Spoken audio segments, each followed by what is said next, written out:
Yes. All right. Give it up for those. Oh, right there, Johnson. Bam. Is that working? That's not working. Is that working over here? It's working over here. Let's go to main. Much success. There we are, people. How y'all doing? My name is Tim Black. Welcome to the Tim Black Show. Glad you can make it.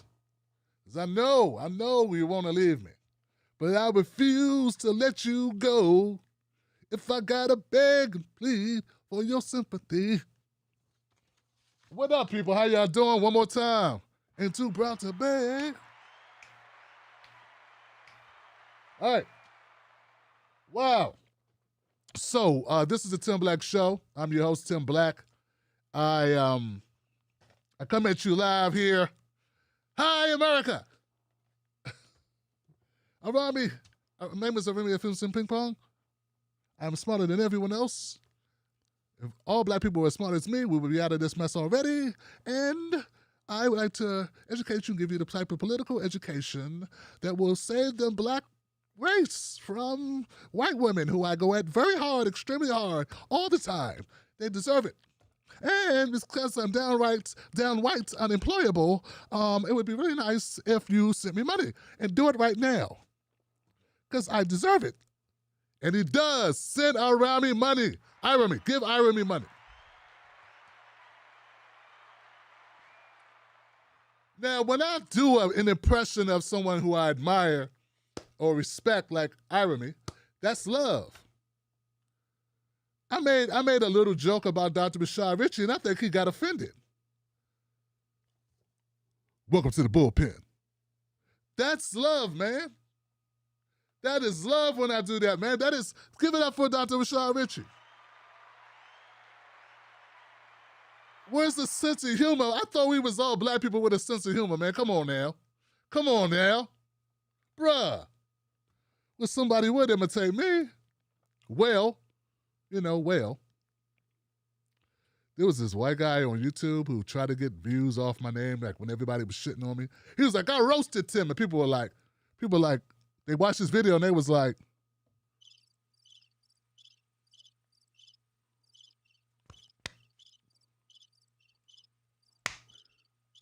there was some crickets in that motherfucker. You gotta be good at it if you're gonna do it. You know what I'm saying? Welcome to the bullpen.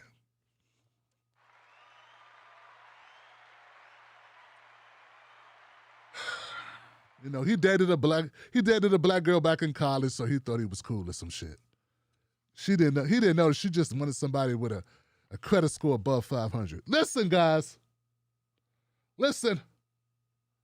Dr. Rashad Ritchie whipped Charlie Kirk today. Yes, he did. He whipped Charlie Kirk today. And that, friends, is enough to make it into Tim Black, in the blacklist, the Tim Black list. And that's a good list to be on. It's not negative. So you used to blacklist being bad. Now, my blacklist is a good list. Okay? So the Tim Black Show, people that don't know that they're new to this, the Tim Black Show comes to you live Tuesdays and Fridays with phone calls. Then we got Monday, Wednesday, and Friday we do Pause with Tim Black, okay? So that's how it runs. That's how we do this, And people show up for these shows occasionally. Sometimes people come through. It's kind of nice. Happy birthday, John C. and Marvin C. Give it up for my people.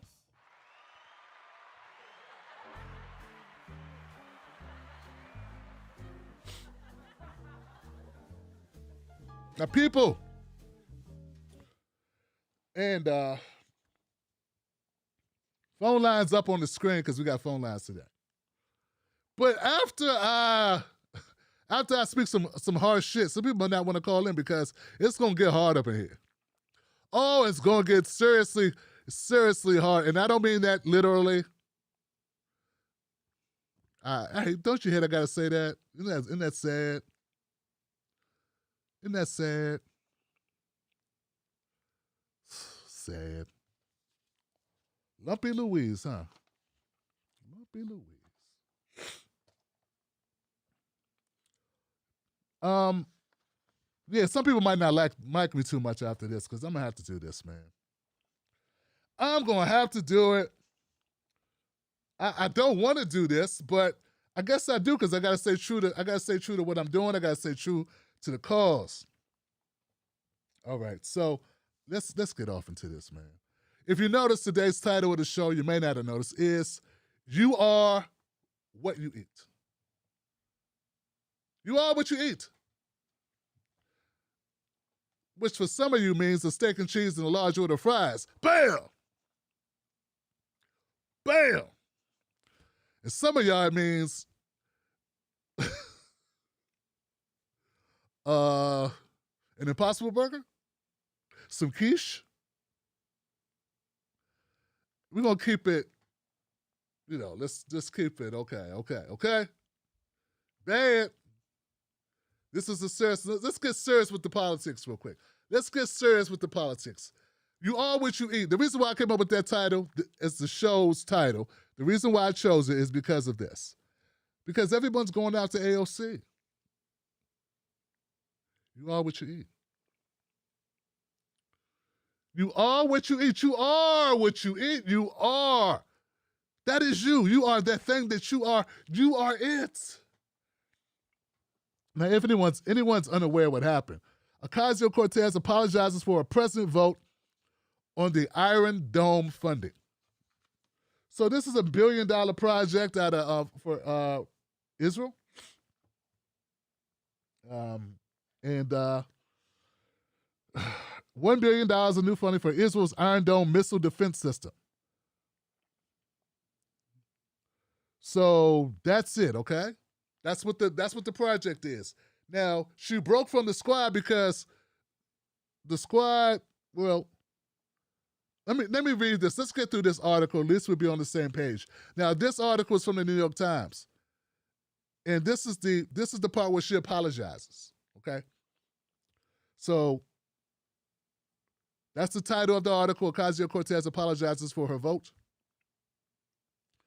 Okay, LC, high-profile progressive in the House, apologized on Friday to her constituents for an abrupt decision to pull back her vote against providing $1 billion in new funding for Israel's Iron Dome missile defense system, suggesting she had done so after being subjected to hateful targeting for opposing it.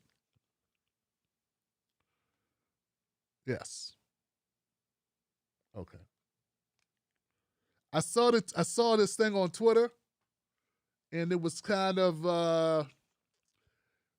wordy. I didn't really get exactly what. It wasn't like, hey, I'm sorry, and I was targeted, that's why I did it. It wasn't like that. Reading this New York Times article, you would think it was that cut and dry. Like she said, hey guys, I voted for the shit I didn't really want to, but they made me do it. They twisted my arm. They all came at me. They came at me, dog. They came at me. I said, come at me, dog. And they all came at me, and I wasn't ready. That's not what you would get from it, okay? But that's what they're saying I should have got from it, apparently. She was one of two members who voted present of the squad. It's a measure to help Israel replace missile interceptors overwhelmingly passed the House on Thursday on a vote of 420 to 9.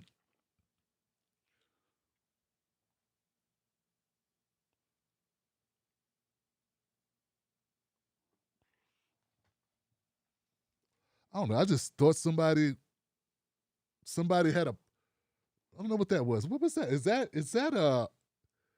an exercise in futility I'm seeing here, guys? Is this a Jesus Christ? 420 to 9? Well, it's principles. It's the principles of the matter, Tim Black. We know if she would have voted no, it wouldn't have changed shit, but we wanted her to vote no. Damn it, that's what we sent her there to do, is vote no on stuff we can't actually vote on. And like those in her district, that's what they sent her there to do. She was seen weeping on the House floor after she switched her vote from no to present. We're going to come back to these two things. They're going to be very important. Then they talk about the divide in the Congress and all this shit between, So Democrat, okay, So the episode captured the bitter divide among Democrats. The bitter divide among Democrats over Israel, which has pit a small but vocal group of progressives who have called for an end to conditions-free aid to the country against the vast majority of the party, which maintains that the U.S. must not waver in its backing of Israel's right to defend itself. In a lengthy letter Friday, Ocasio told her constituents that she opposed the funding, citing persistent human rights abuses against the Palestinian people, and had pleaded with the top Democrats to delay the vote.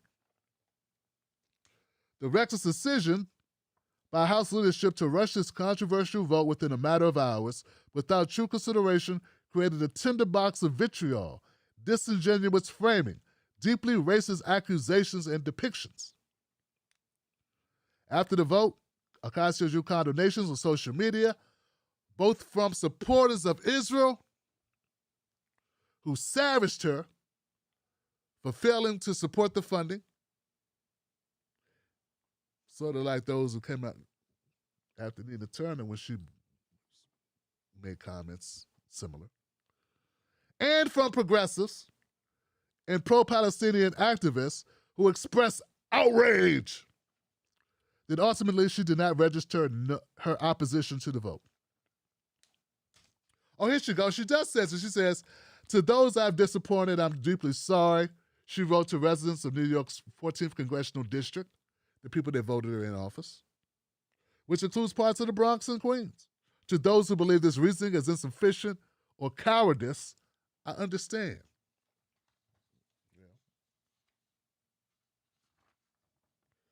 An issue was the House effort to provide additional funding for Israel's Iron Dome system, which used during heavy fighting between Israel and Hamas in May.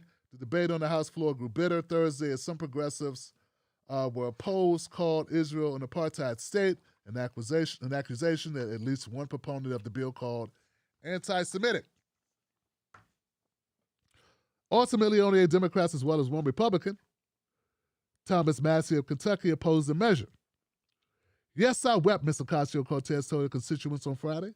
I wept at the complete lack of care for human beings that are impacted by these decisions.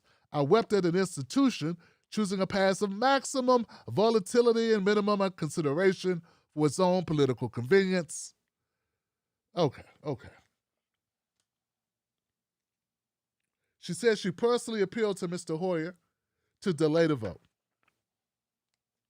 Even the night before, as it became clear that the discourse around this issue was quickly devolving from substance to hateful targeting, I personally had a call with House Majority Leader to request a 24-hour stay of the vote so that we could do the work necessary to bring down the temperature, volatility, and explain our positions and engage our communities.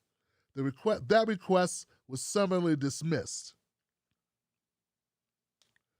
A spokesman for Mr. Hoyer said his office does not comment on private member conversations. Wow. Okay. So, here we are. Guys. Here we are. This is it. Hey, Americans, descendants of slaves, black people out here in America, all you people who are watching this show tonight, and all of my vanilla brothers and sisters, and all my other people who don't fall in those categories, and we're very proud of who you are, and very proud indeed, and are tuning in anyway because you like the show. Can I say this, man? Can I say this? Am I ever going to have you be as upset as AOC, as upset as you are at AOC? Will you ever be that way about us not getting the fuck what we deserve in this country? Ever. Would you ever even consider having the least amount of vitriol that you have for AOC and a 420-9 vote that we know is, as you call it, performative? I gotta hear these progressives always say this shit. Everything's performative. This is performative. Everything's performative. Anything done in front of people is performative. But obviously, this was performative because 420 to 9. So, is it possible? Do you even understand what the hell we are riding for? Do you understand it all? Like, you look at what's going on in Palestine, that shit has gone on in America to us. They bombed our shit. They bombed Tulsa and Rosewood and several other places, and we got nothing. Do you understand that? And we built this place for free. And we're asking you to ride with us, but you won't. These progressives won't ride for us. In fact, you'll ostracize any one of us with the guts to even put it in your face so you can't ignore it. But you're totally ride for this shit. This right here, oh my God, you ready to go berserk and jump out of windows. I see people tweeting shit like, I always knew she was a sellout. She's a horrible human being. She's despicable coward. Even she's like, you're right, I'm a despicable coward. And she's beating herself with a whip. I'm really horrible. If you think I'm a coward and I'm a horrible person, I understand. I have no backbone. Beat me, please, beat me. I deserve it, the ridicule. Shame, shame, shame, shame. None of these motherfuckers will ride for reparations or black agenda, though. And there is no crowd of angry progressives doing shit. Now do you get it? Now do you, the same way you feel about the Iron Dome, I feel about black people's homes in America. And I can't get y'all motherfuckers to be even upset enough to stop watching commentators that prop up Nazis. I can't get you to stop propping up people that equivocate for Nazis, that downplay black people's issues and lie or placate limousine liberals at the expense of black people, who do a bunch of fucking word salad instead of calling shit straight, who do their best, who use every bit of their smarts, their learning abilities to run a word salad campaign and to undermine the movement for black reparations in this country. Are you even in the ballpark of understanding what the hell I'm talking about? Do you understand? I'm trying to make it simple for you. The way you feel, how you feel betrayed, that AOC and the squad don't ride for you enough, I feel that times 100 for all those progressives who won't ride for black issues. But these are the same people that go, why they vote for Biden? Because you won't ride for them. Why they do this? Because you won't ride for us. Why they listen to Clyburn? Because you won't ride for them. Why do they come out for Medicare for all? Because you won't ride for them. That's why. The same exact shit, the horrible shit that has been done to Palestinian brothers, and I support not funding anyone who's dropping bombs on anyone. Okay, I support across the board. I'm not even going to get into the politics of this because I'm so entrenched in the politics of America and what's happening to black folks across America. I don't have a lot of bandwidth left. I can't get you motherfuckers to care about us dying here, let alone people dying over there. I can't get you to give a damn about why our children are living under the poverty line. I can't get you to give a damn about why they rush us from they call it the school to prison pipeline. I can't get you to give a fuck about that. I can't get you to care about fixing our problems in this country without putting white people's problems first. But you have no problem putting Palestinian problems before yourself. But are you? Or is that really what you're doing? I don't know what you're doing. But I know you are what you eat.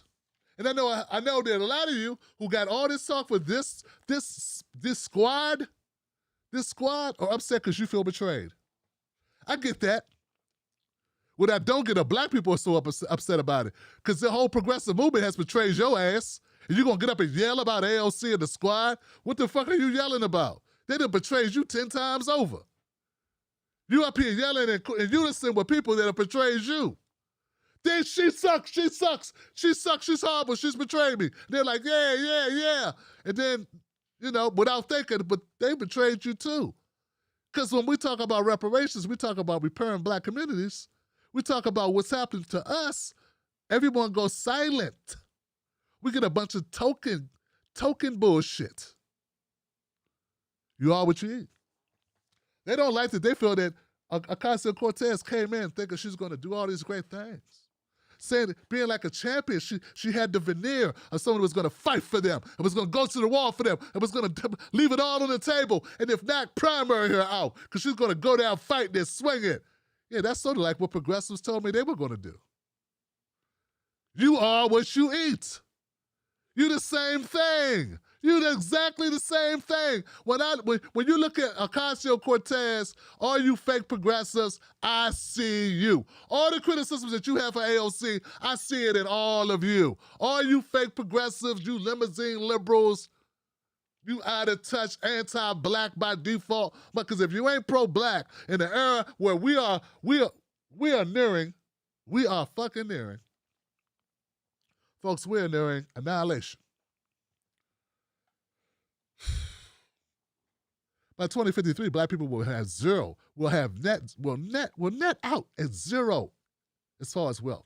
Right now, average black college graduate worth less than the average white high school dropout. Right now, that's the state of us. 10% of the wealth. We got 10% of white people, and y'all motherfuckers, these things we say, I rattled off these numbers, it don't mean anything. Because progressives will not get behind it. They want to lift all boats. Well, you know what? That's fine. The water is at 10 feet high. You're at 20 feet, 10 feet above sea level. I'm at 15 below, and you want to raise everybody 2 feet. Thanks, Johnson. I'm still drowning. Do you understand? Do you understand how this plays out? Do you understand how it looks? I got a real problem with black people that can't see this. You can't see this shit? You so wrapped up and so emotionally and connected to this bullshit? I mean, look, I understand. I do, man. Before I woke up and realized that all this fighting and shit, man, I'm getting all involved and excited about issues that ain't even my primary fucking issues. If I'm gonna be excited about something and get angry about something, the least I could do will be issues that are directly related to the struggle that my people are actually going through. We ain't never had Medicare for all. Ever. We ain't never, we ain't never had free college tuition. We're still just trying to get bank loans equivalent to bank loans that white people get. We're still trying to get called back to jobs. Do you understand? We ain't even at step one. We're not even at step one. You're talking about all these things that Sweden has and Denmark has. Motherfucker, black people are treated like third-class citizens in this country. Y'all keep pointing at LeBron and Kanye West and Oprah and shit. Point at Tim Black. Point at an average black person. Point at a blue-collar black person. So when I listen to AOC, this is not, and look, for some reason, this logical, reasonable take on this will be seen as championing for AOC. I don't fucking know her. It's just that she never came on my show, and I'm not mad because she didn't come back. But she doesn't fucking owe me anything. What makes her any different than the rest of these motherfuckers who voted for it? But see, that's crazy talk. I'm pissed at all of them. I'm pissed that I can't get HR 40 or a better HR 40, a new improved HR 40, because that shit was written 30 years ago.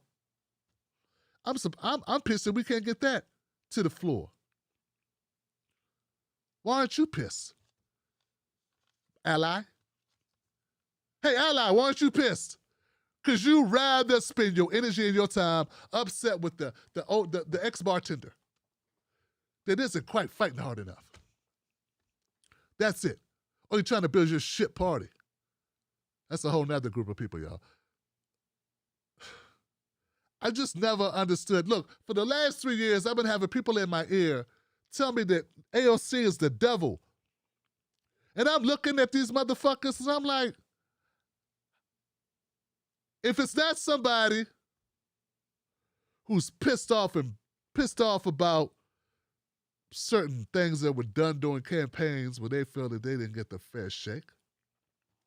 If it's not, it's a couple group of people, a certain group of people. It's people who were pissed off because things didn't go their way in the campaign, they blame her. We have beef with Justice Democrats. Yeah, I'm let's keep it 100. Why fuck I'm gonna not tell the truth for? What do I owe you? We're not really. I got your back. You got my back. Are you my friend? Are you my friend? No, you're not. That's inside talk, y'all. The point is this is like certain types of people that have been in my fucking ear for years over her. And for the life of me, I'm like, so she's a person who plays the camera because the camera likes her. And when you say the camera likes you, that's the people that see you on the camera like you. Who knew that was going to happen for her? Like, she couldn't know that. Like, she's not fucking psychic. It worked out for her. That happens with attractive women. They also don't get taken seriously. It's like a double sword. Attractive women get treated really, that happens. This is America. People see. People have eyeballs. Same thing happened with some men. Idris Elba don't have a hard time catching the cab, motherfucker. Bradley Cooper does all right in the bar. This is America. That's how it works. But to also, when it comes to women, they're also not really respected for their brains. They start talking and people just looking at them as a piece of meat. That's kind of what happens. And I understand your frustration, but I'm like, we got all these motherfucking dead weight bastards. Why is it just this person? Somebody tell me the checks that have been cut. I'm not talking about you average run-of-the-mill motherfuckers. I'm talking about generally speaking. Who's been paying them to go after AOC? So you can't tell, don't tell me there ain't a Republican think tank or some other benefactor paying influencers on the left or supposed left to go after her. You can't tell me that. Not in a party so shit, so covered in shit like the Democrats, that all the focus is this bartender who we didn't even know who the fuck she was 3 years ago or 4 years ago. Get the hell, you can't tell me that. You can't convince me. All the vitriol and the anger and the seething, fuckers bleeding, blood coming out of their eyes, they're throwing shit, they're spitting and hyperventilating over this person who we didn't even know existed 4 years ago. And we got people like Nancy Pelosi, Feinstein, Steny Hoyer, that walking fossil, that anti-black horrible impediment to our equity and equality in this country, walking around, having a say. Chuck Schumer, do nothing, Chuck. We got a whole. I'm not even scratching deep. We got 200 dead weight motherfuckers have been there 20 years plus. Somebody tell me there ain't a bucket full of money out there on standby for people that go after AOC. Please, please, you can't be that delusional. Now, I say all that and I still say this. I don't like her reason. Who gives a fuck who pressures you? Tell them to kiss your ass. That's not an excuse. Stand for what you believe in. Now, if you tell me this is how you really feel, all right. Whatever, we gotta live with that. People should live with that. But don't tell me you got pressure to do something. Motherfucker, I got pressure. I got bills. This vote ain't gonna change you living indoors, outdoors, and I go hard every time. So I don't wanna hear about your damn pressure from Nancy Pelosi or anyone else. That's fucking cop-out. I don't wanna hear that shit. So I don't like her response. Fuck being diplomatic. It's a horrible response. Well, I mean, pressured me and they were really mean to me. You need to quit, Johnson. Tell them to take their pressure and shove it up their asses as far as it'll go. Pull it out the other side. We don't got time for this. So that is legit Don't get me wrong, that part's legit if you don't respect that. Okay? But for the love, what the hell? If you can't see a correlation with the immense amount, to me, the over-indexing of angry motherfuckers, but everything AOC does is overly under a microscope, overly indexed. It like goes off the Richter. And I'm like, what is it about this woman from the Bronx? From Queens? What is it? She ain't even the only squad member who didn't vote no. She's not even the only squad member who didn't vote no. You would think she was even there. She's not, but she's definitely not the only Democrat. What are you? I'm trying to understand why her? Again, is she? Is her level of corporate influence exceeding all the rest? I'm trying to. Is there anybody who gets where I'm coming from with this? Is it something about her that's far that surpasses all other Democrats who sell us out? I'm trying to understand why her particularly. Why not 50 motherfuckers? 420 people voted for this.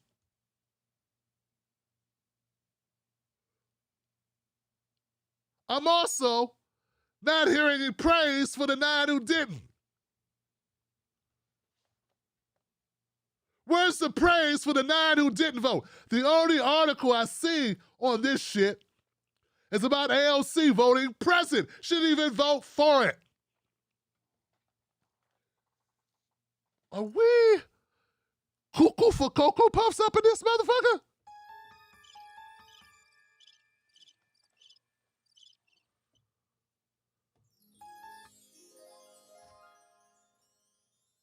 Are we cuckoo? What is wrong? What is wrong? Hey, man, she ain't riding on black issues. She had a horrible response to reparations for black Americans, so she kind of did to me on that note. Like, she would have to, like, retract all that. Hey, write an article apologizing for that shit. Talk about Latinos deserve reparations for what? For what? For us not doing what? Way to water down black people's struggle and try to act like, what is black anyway? What really is black? You know, in a country where everyone sleeps with everyone, and in a country where everyone likes Kanye West or LL Cool J albums, in a country that everyone eats fried chicken. Don't you eat fried chicken? In a country where Beyonce celebrated, what is black? Black is black. That's what this is black.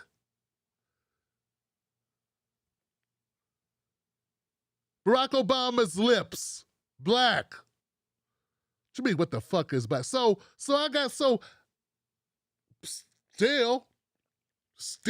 you look, you progressives don't act like that's your beef with her. That's a solid beef from a black person's perspective. In fact, if that's enough to say throw it to the wolves. But the people that were in my ear, we're talking about that. None of the people that have been in my ear for the last 3 years about AOC shitting on her, none of them said anything about that. And some of them were black. Nope. They all tied into white people problems. So now, you motherfuckers that won't ride for us on black issues, who didn't give a fuck when AOC shitted on us and clouded the conversation around reparations and intermingled it with POC shit, who weren't bothered at that at all, are now upset about a president vote and looking at black people like, are they gonna ride for us? Let's ride on her. Let's ride on her. And all I'm saying is why. That's all. And start recognizing there's some funny money at play. There's got to be some funny money at play. And don't tell me it's all about the fucking ethics Yeah, it's ethics that say that if you have people that will work like animals for 400 years and then have another 100 years of Jim Crow and they don't really get the right to vote until 65 and that they're still discriminated against, and we got a million studies out there ass showing it, and you still won't compensate, help, make policies directly that impact them directly and them only, because they're the ones in the studies showing that they're the ones that your country has targeted? Well, if you won't do that, just shut the fuck up forever about what we need to do about AOC or anybody else for that matter. I mean, if you're going to be a hypocrite, it's one thing to be a hypocrite. Don't be a big-ass hypocrite. You know? That's all I'm saying. Don't be a huge, gaping hypocrite. Be a hypocrite. I get that. Don't be a big, bumbling fool hypocrite. Because that's how the shit comes off, fake progressives. That's how it comes off. It's cool to hold people accountable. But don't act like you only got one person to hold accountable. We got a whole lot of motherfuckers to hold accountable. And I'm sorry, I don't see why, I do not see where this, okay, look. Hey, man. I was a big Kobe fan, big Jordan fan, you know? Due to my hectic work schedule, I don't watch a lot of sports lately. So let me use MJ. You throw MJ the ball, you want him to close out the game, right? I get that. You throw MJ the ball, he closes out the game. There are times when a person like MJ could take over the game. Basketball is one of those sports where one player could take over the game. You could say, everybody else stand out the fucking way, give him the ball. 30 seconds on the clock, give him the ball. Or 24 seconds. 20 seconds on the clock, whatever, right? But Congress ain't a one-man game. You can't just give AOC the ball and she's going to score the winning bucket for you. And it ain't even that type of situation. And she has not demonstrated where she has MJ skills. Like, what has she done to prove she's MJ? I mean, to be righteously angry, if you gave a person the ball, they had to demonstrate at some point that they could actually do it. Like, you're angry at a person who has demonstrated the ability to win the big game, to hit the big shot. If they haven't demonstrated that, you look at the coach and go, why you give them the ball? Why you give them the ball? It's a fucking scrub. The scrub don't need the ball. Don't give them the ball. In fact, you'd be mad if you give a scrub the ball, because you know they have not demonstrated that they can handle the moment of criticism. So on the other side of this, are you quick to hate, quick to call up, and Tim, why are you defending? Why are you giving a scrub or, a scrub? Why are you giving someone who's unproven to know how to handle the rock to have their J all worked out? Why are you giving them the ball? Why you think they should have the ball, and what fucking makes you think they can hit the shot? If that's what you're looking for. That's what I'm saying. It makes no sense. To me. Oh, you're just so angry. We gotta have something to be angry about. You're looking for shit to be angry about. Like crackheads who drop something in the rug. You're like in the rug looking for something to hit. Like, I gotta find it. Okay, fine. I get that. I got an idea. I know something you could be angry about. Be angry about me and my people. Not getting our 40 acres in the mill. Be angry about that. Be angry about black women dying at thrice the rate of white women giving birth in the first world country. Want to be angry about that? Yeah, that's a good thing. Get angry about that. Sisters, allies, let's get angry about that. Let's be angry about us being 13% of the population and half the homeless population. Want to be angry about that? No! No! No! That's why I say it's hypocrisy. It's a pastime. Oh, come on, man, it's pastime. It's something to do. It's a release pressure valve. Let some of the steam out.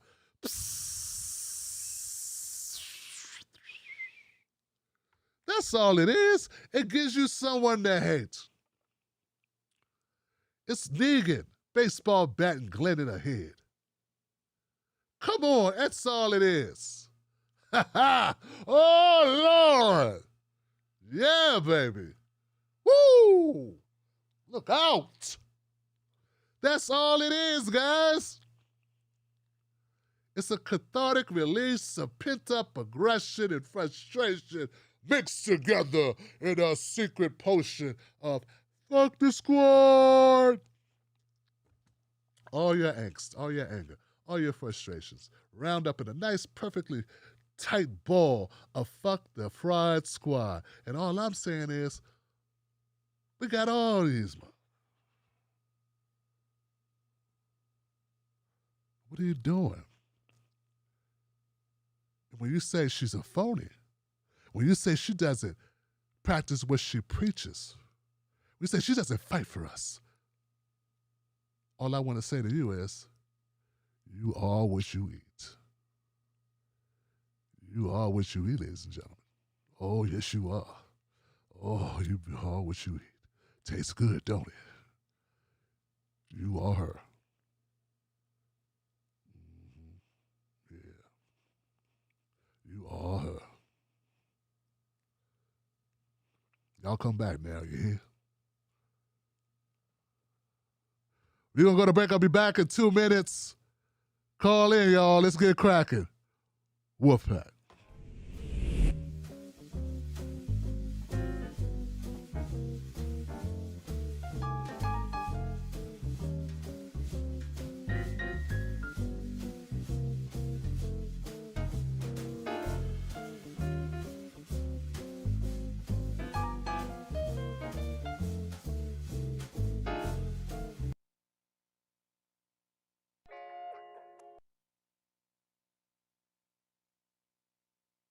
That's, when I say they, I mean, let me ask you something. Do they know us? When I say they, I mean the talking heads on cable news. Do they know you? I mean, they talk about the world as if it's a sport. They play political games, report on our pain, rack our brain to feed the stock exchange, but do they know us? Do they know what we care about? Nope. They're too far away. They can't see us. They can't feel us. They can't relate to us. See, when you want to know what's going on in your world, trust someone who lives in your world. Subscribe.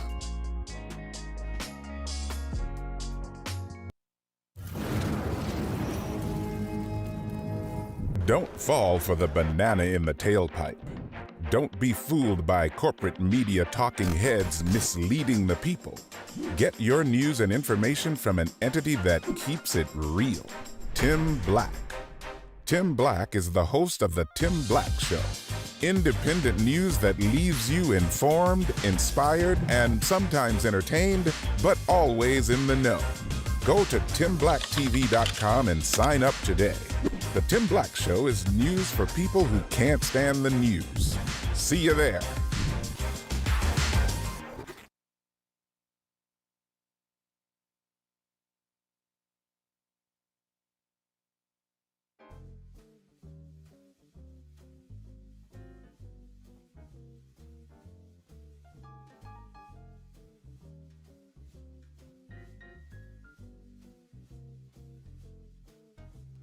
All right. Let's do this, man. Let's get back to it. We are back. We are back in the house. Yes, we are. We are back in the house. Thank you guys for hanging in there. All right. All right.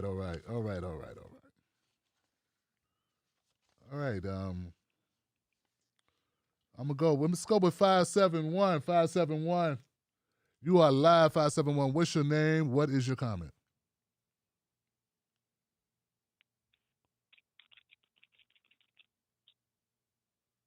571, you're live. Who's this?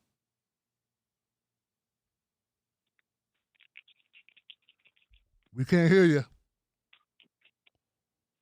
We cannot hear you, 571. So I'm just going to assume your call is bad, you have no connection, or something's jacked up.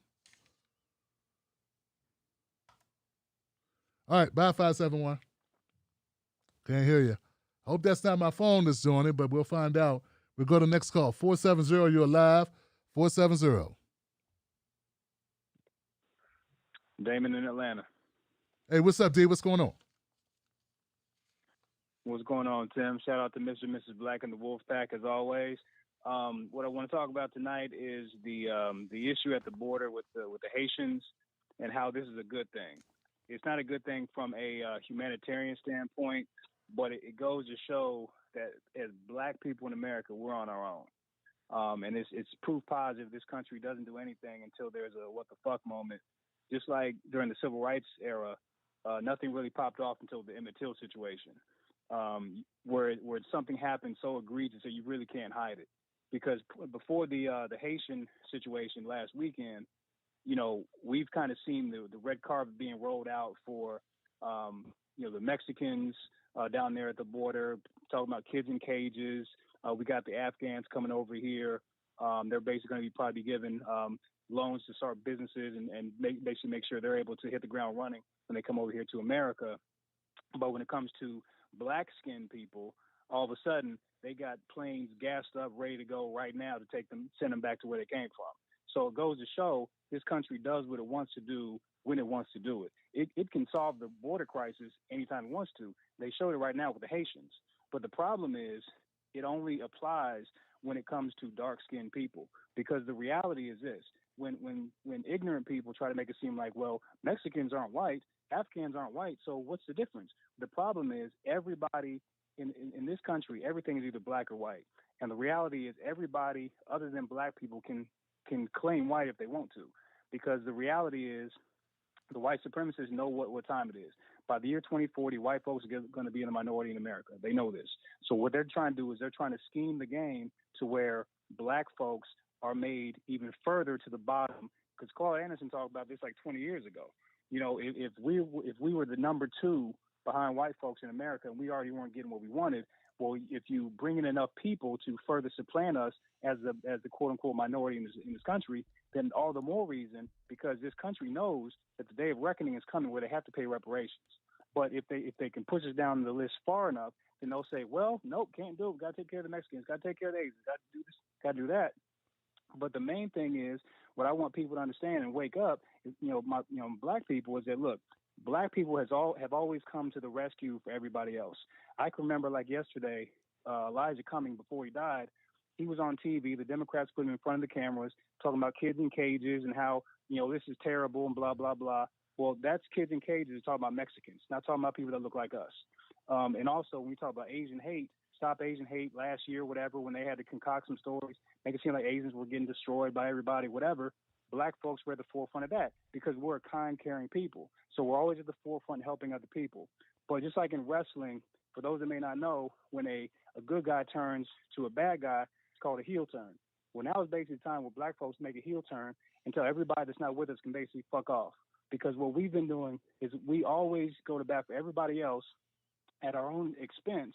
Because right now, what I want somebody to prove to me right now, today, is that there are certainly Asian and or Hispanic members of Congress. Where are they standing up for what's happening with the people at the border with the Haitians? Because black folks, the CBC was on TV touting for Mexicans at the border, kids in cages, touting for Stop Asian Hate. So everybody else other than us gets the red carpet treatment. But when it comes to us, we get crickets from everybody else. So until somebody can prove to me that there are people out there who are not black complexion that are talking about how BS this Haitian situation is, y'all can basically fuck off. So I'll basically give you back the show, Tim. Shout out Wolfpack. Give it up for D, man. Damon, what can you say? It's a compelling argument, I would say. Yeah, I did a couple videos on the D, and I thought about going with, leading, I wanted to take time and hit something really hard today, and I didn't want it to be the same topic that I discussed a couple videos ago. But absolutely, man, I agree with you. I think that it's very apparent where America stands in hierarchy as far as who deserves help, who doesn't deserve help. And it's also pretty telling about who's actually standing up now. And, you know, I'm hoping that people are paying attention. But bruh, D, I don't think your average run-of-the-mill black person, right, working class black person had any doubt anyway. You know what I'm saying? Like, they know that black people are treated like second-class citizens, and if you're not a citizen, that's even worse. And you look black, I mean, I'm pretty sure, you know, I would be surprised if most black people didn't know that, right? You know what I'm saying? That the hierarchy, like I stated in my rant, brother, I don't even think they consider folks coming from the northern border to even be immigrants. They're just Canadians or whatever, right? You get what I'm saying? Like, they wouldn't even be classified as such. They just melt into society as white folks with an accent. I'm just saying. But I appreciate your phone call, man. Strong phone call. That was 470. Let's go to 708. 708, you're alive. What's your name? What's your comment?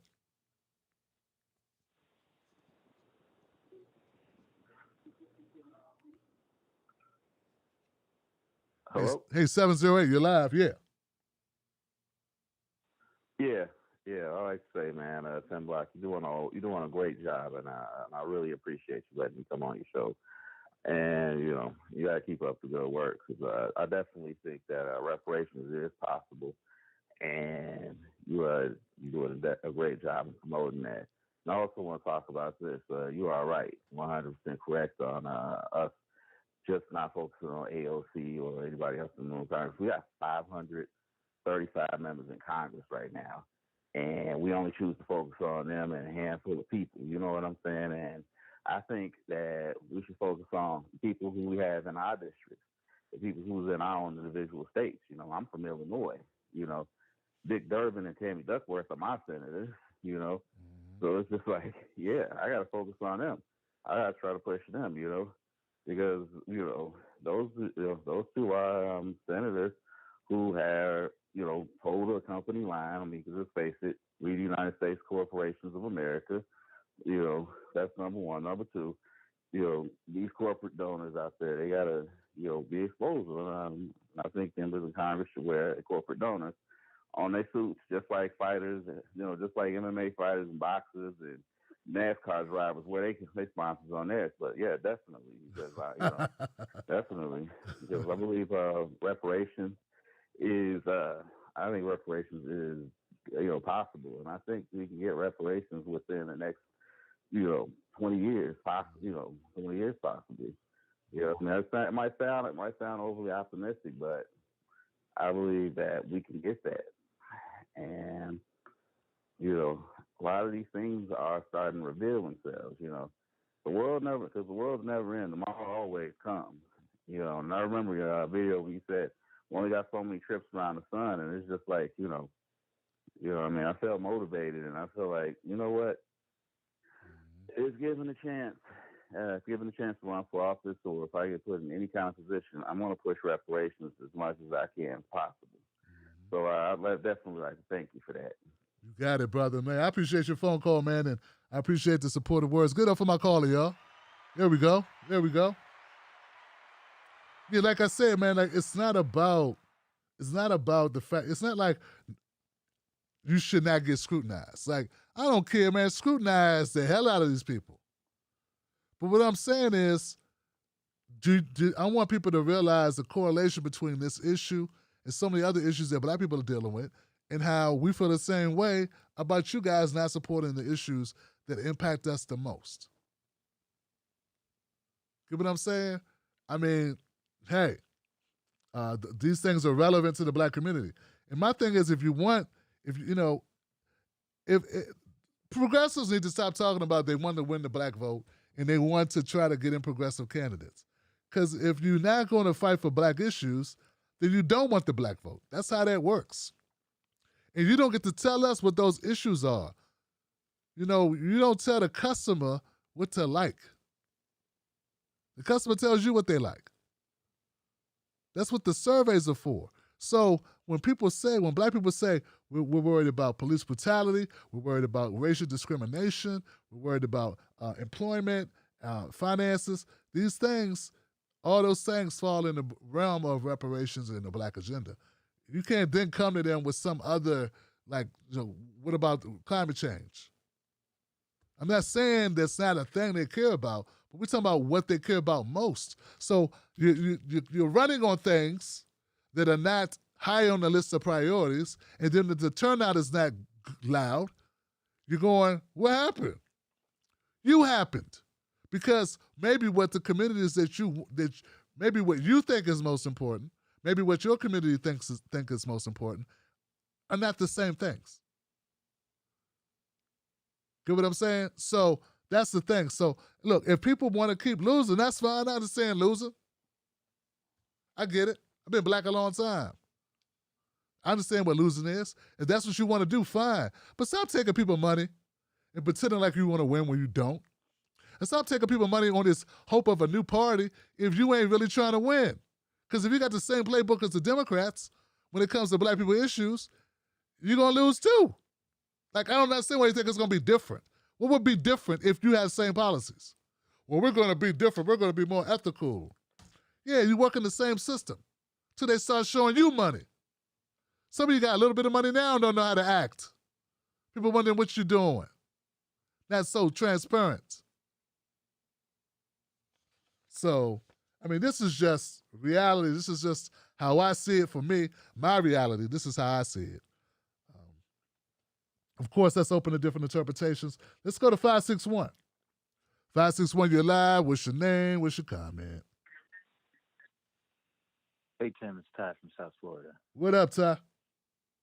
It's I just want to say it's really nice to hear my point of view with coming from you and coming from a community and things that I don't hear anywhere else.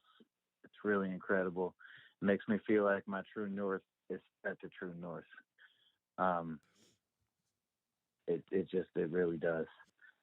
I just want to say that I haven't heard any other name about who dissented from the vote except for AOC, like you pointed out. And why aren't we celebrating the people and encouraging them and those who made the right decisions so that maybe some other people will want to make similar decisions in the future? Just criticizing this one person for being on the fence, I mean, it's pretty ridiculous. And the other thing is, I know it's a little bit darker of a subject. Well, I don't know. That subject's pretty dark too. But at the Kroger the other day in Memphis, and that person who shot up the grocery store, my mother called my cousin Nicole, and we grew up together, and just to make sure that wasn't anywhere near her, and it happened to be the grocery store she shops at, her normal Kroger. And one of the last big ones I heard about was the one in Indiana, and that happened to be my best friend growing up. And these things are just hitting really close to home, but also all over the country because I don't live near either one of them. And it seems to be just happening. It could just happen anywhere. So we got to figure out a way to address the mental health issues in this country that lead to that. I just met a guy doing locksmith job. His name was Byron. He's a black guy. He does mental health in the black community, and that's his job, and that's what he does. And he just said it's so stigmatized, but that's what he does. He's trying to just, to help people with issues that don't usually get talked about and addressed. And I sent him a link to your interview with what's his name, Dr. Reverend Robert Turner. Yeah, Robert Turner. Her first and last name. Yes. Which was an incredible interview. And he saw that and he called me back and he was like, man, you were on point with that. He goes, I was unsure, because I'm mixed. So white people don't know what to think about me, and black people don't know what to think about me until they see a picture of my mama. And then, everything's all good. But Byron, he loved your video, and I mentioned even while I was there, I was like, yeah, I was really disheartened after Nina Turner, and he goes, Nina Turner, Ohio, I'm good friends with the family. That's awesome. And so there's people out here. They're trying to do the good work. I'm glad you're doing the good work, and I'm even meeting them in the streets. That's what's up. That's what's up. This movement is making a difference, and there's people like us out here, and we gonna make a difference. And just that's my time. Damn, brother. Ty in the house. Thank you, brother. Be safe out there changing them locks, brother. Give it up for Ty, y'all. The Ty, man, he's doing that locksmith, man. He running to people all the time, and he has some stories to tell. Important topics too, man. Mental health, huge, man. What's that joke? What's that running joke, man? When we're coming up, came of age in the 90s. So I remember it was like when you run across a brother on the street talking to himself, he all right, he just working it out. That's how we used to say it. Cause see, I think it was Ronald Reagan who closed down all the mental health wards and stuff, and just tell people get out, just cut the budget drastically. And we have a mental health rehabilitation facility. I don't know the proper wording for it. It's called St. Elizabeth's in Washington, D.C., in Southeast Washington, D.C. This place, I remember people were just in the streets, man. They closed that place, and people were just in the streets. I don't know if they shut it all the way down, but they started letting people, making people leave. So just horrible how we treat mental health in this country. Horrible. Dr. Reverend Robert Turner, was just on Vice. He was just on Vice telling his story. It's a trip because I got a text last night, and it was this interview. It had just dropped a couple hours earlier. I didn't get it till early this morning because I was out of pocket. But yeah, and good job, excellent job, talking about his issues, talking about his crusade to get reparations for the people of Tulsa. In regards to the Tulsa massacre. And great. I'm very happy for him, man. One more shout out to Dr. Reverend Robert Turner in his fight for justice and that whole community there in Tulsa, Oklahoma. Whole community, man. That's right. So look, it is what it is. It is what it is, man. We got let me jump here to some folks here in the chat, man. Will up in the house. Will VIP up in here. I love my membership. Thank you, Johnson. Man, I love you back, fam. I appreciate you, Will. You know what I'm saying? I got clarity. Folks, I just have clarity of purpose now. That's all. And I'm always going to be rooted in my purpose of my message. I'm down for Medicare for all. I'm down for student debt relief. I'm down for those things. We should have been had them. There's not a reason in the world why we don't have some type of universal health coverage. They say we're the richest country in the world. How are we going to be the richest country in the world if our citizens live on the streets? Man, there's so much wrong, so many things I'm supportive of. I don't know if they're lefty provisions or conservative. I'm concerned about humanity. People should not be living in the streets, man, unless they choose to. And but I'm always rooted in what's going on with black people because that is my mission. This should have been taken care of. You and I, the rest of us, Wolfpack, the U.S. government should have handled this 100 years ago, at least, at bare minimum 100 years ago. Come on. After the Tulsa massacre. Like, hold on, man. We can't hold up. Stop. It should have been like, stop everything. Hold on. Come on. Let's huddle up, white guys. Let's huddle up. We got to do something about the blacks because this has gone far enough. None of them did it. You and I, the rest of us, all my people in chat, all my people listening via iTunes, folks on Twitch, Twitter, Facebook, You shouldn't have to crunch numbers and decide how you feel about it. This should have been something that America took care of a long time ago, as far as reparations for black folks. That should have already happened for American descendants of chattel slavery. That should have already happened, Johnson. You shouldn't be tired of hearing me say it, because I shouldn't be talking about it, because this should have been something that we dealt with as a country, the same way some of the other things were dealt with. See what I'm saying? That's how I feel about it. So don't get mad at me. This should have been done. And I'm not going to get mad at you that it wasn't done, because it ain't up to you. You don't get to decide what your government does. But if, as a content creator, as media, it's my job to make noise about issues, raise awareness. That is my job. These people have great organizations. They have great information. They need a way to get it to the masses. That's my job. My job is to help amplify those messages. That's what media should do, instead of just put money in his pocket.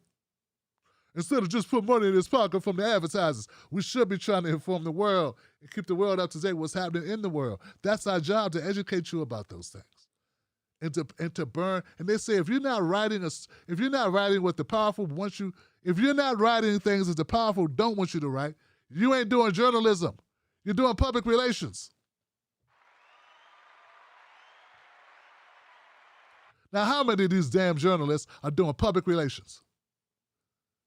That's what they're doing. So, okay, if I'm not calling out the bullshit, what am I doing? Hey, yo, Bose, Sheldon, Will, if I'm not calling out the nonsense, what am I doing? If you got a platform and a mic and you have an audience and you see some foulness going on, if you ain't calling it out, what are you doing? Now, add in there, it might cost you something. That should not change what you do, but now it makes what you do all the more important, doesn't it? Because now it's about, is it self-preservation or is it ethical? See what I'm saying? Is it self-preservation or is it ethical? What's important to you? So, folks, it's all good. Sheldon Hughes up in here. Sheldon Hughes says, lots of love to Tim and my fellow Wolfpack. You know it, Shell. My brother, man. I appreciate you. And we ain't forget about you, Shell. That's going to go out next week. Belky, if you don't support reparations, then I don't believe you really care about Palestinians. I think it's virtual signaling about something you don't have to do anything about. Whoa, Belky. Belky, what's up? Belky, what's up, sis? Johnson, what is up? Johnson. Oh, Saute. Oh, I got to read that again, Johnson. See? Belky says, if you don't support reparations, then I don't believe you really support or really care about Palestinians. I think it's virtual signaling about something you don't have to do anything about. Or get anything to give up. And when I say give up, it's also about your friends and your cousins and your family members being mad at you. You don't have to disagree with them. It's like children starving in Africa. I want to help the children starving in Africa. What about the one down the street? Fuck him. He should work harder, pull himself up by his bootstraps. I'm helping those kids in Africa, though. Yo, real talk. Man, Belky, you make me proud, sister. Truth Can't Be Silent says, Tim Black is spitting. Dave, what's up, bro? I was trying, bro. I had some bars. Like my man John C., I had bars. Will. Please get what you can, Johnson. No amount too small. My brother. Look, fam. The Tim Black Show took a hit. I knew that was going to happen. You know, I knew it was going to happen because I knew there were some people that they're just not into it. You know, like I told Sam and MG and Mud and the crew and John C and K Love. Like I told her, I said, I used to sell pizza. Now I'm selling veggie burgers. Some people might get mad. I didn't even make it about anything. Look, that was my analogy. I didn't even make it harder than that. I just said, I used to sell pizza. Now I'm selling veggie burgers. And some people don't want a veggie burger. And look at it like this. And I didn't even change the name on the billboard. I didn't change the sign outside. I changed the menu. I ain't changed the sign outside. And I still got most of my wolf pack with me. So give it up for my wolf pack that stayed, Johnson. Come on now. Come on. That's a testament to my people. So I'm gonna cry because I lost 50 people, 100 people. Well, I'm gonna be glad I still got 400. Come on now. What am I gonna do? What would you do? See what I'm saying? And Sam said that's because, Tim, they love the service and the management.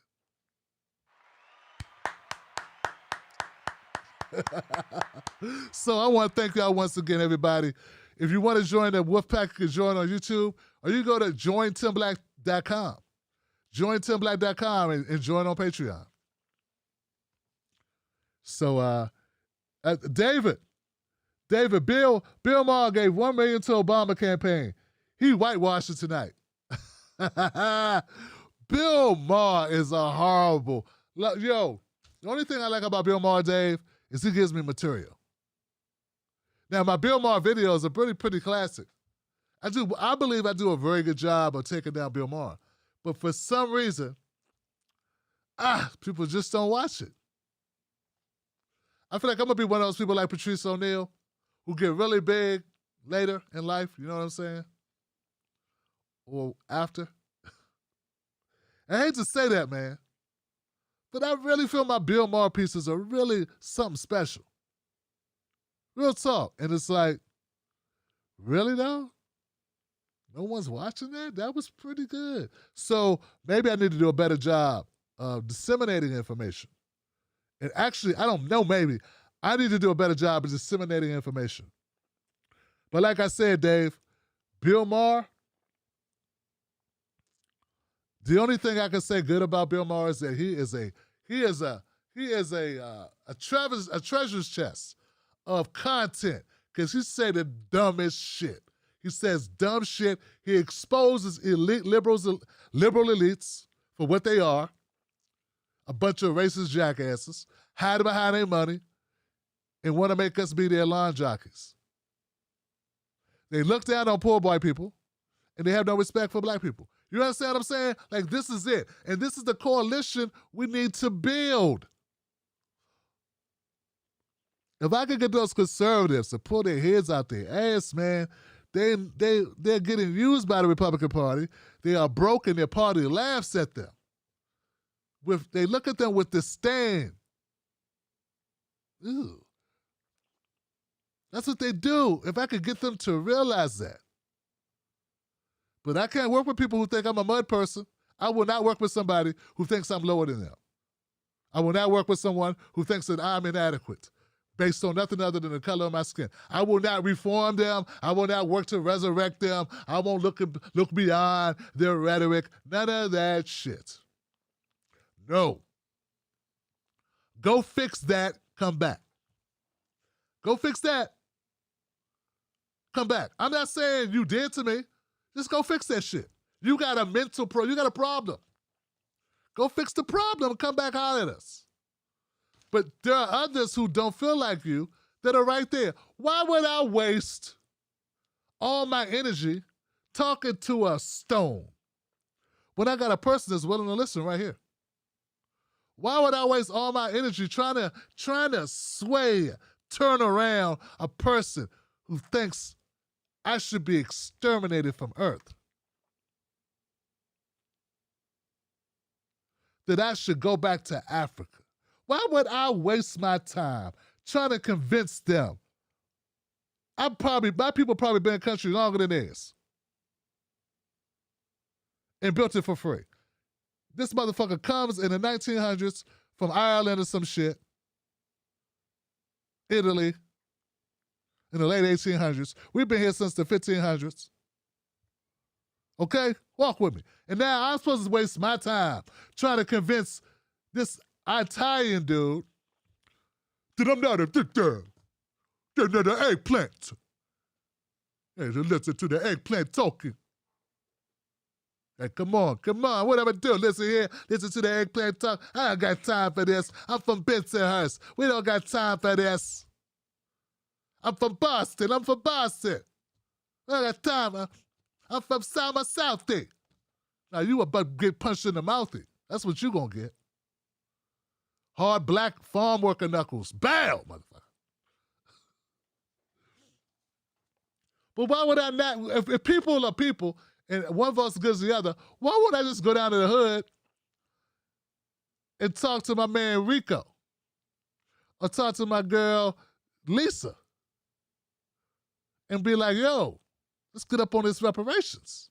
Let's work it out on this black agenda. They're going to be like, yeah, that's what, now you talking, Brother Black. Why would I try to split atoms with Cody hanging his Confederate flag in bumfuck Louisiana when I could go down to Southeast D.C. where they gentrified the hell out of that? I ain't go down to parts of Prince George's County. Keep it real, D.C. I could go to Baltimore, Irving Street. Hello, somebody. And holler at Quentin and Keon, right? And have them come holler at this black reparations. Holler at this black agenda. If a vote's a vote. You know what I'm saying? Now, y'all get played by performative. Some of them, we're tired of performative. You're performative. These people, these fake progressives are performative as hell. Hey, we could all just, I don't understand. I'm trying to recollect in my mind. Look, listen, hear me out. What I'm trying to figure out is why would we not try to de-radicalize? Why would we not try to work our best to restructure? No! I can hook up with my man Will in Hawaii. They vote. There's some indigenous folks in Hawaii. And I have to talk to them about reparations for some other indigenous folks. They'd be like, oh, okay. Coconut? I'd be like, put some vodka in it, and you got a date. Let's rock on, brother. Let's make this happen. They'd be like, sure. They don't think I'm a mud person who doesn't deserve to breathe the white man's air. I'm just saying, like, we need to cut the nonsense. That's all. Bose Einstein, what's up, Bose? GOP says Border Patrol is not brutal enough. See, I respect the GOP. Because they ain't nothing but Klan members in suits. That's all they've ever been. That's all they will ever be. Of course they don't think that the Border Patrol is brutal enough. They didn't lynch them yet. Nah, if you don't get a good lynching in, you ain't went far enough. Where's the commitment? These are the same people that saw George Floyd be killed slowly over 9 minutes and were like, why didn't you just get in the car?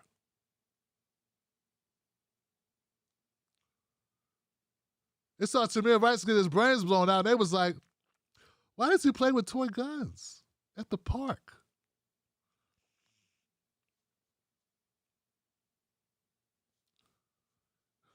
Yep.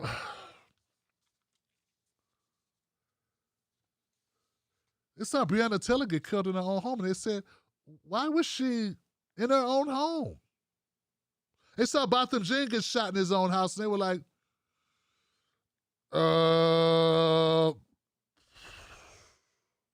This poor white woman with blonde hair, she didn't know where she was going. She was hypnotized by the weed. He had weed there and there somewhere in the apartment. Didn't he have weed? He must be a bad person. He's a bad black if he had weed somewhere. The guy led prayer groups. Prayer groups. Literal missionary.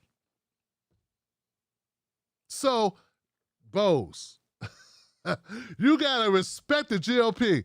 If you are a black person talking about you need to see, this is what you don't understand. Bose, you see what I'm saying? For 3 years as I was working with these progressives,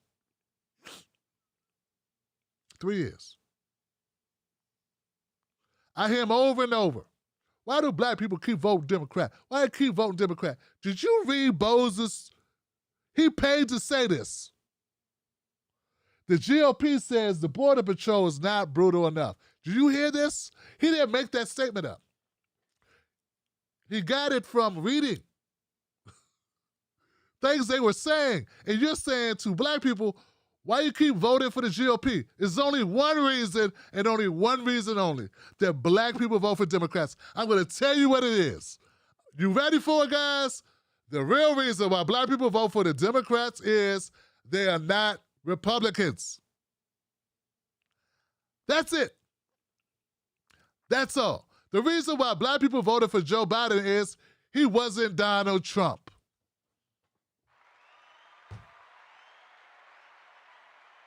That's it.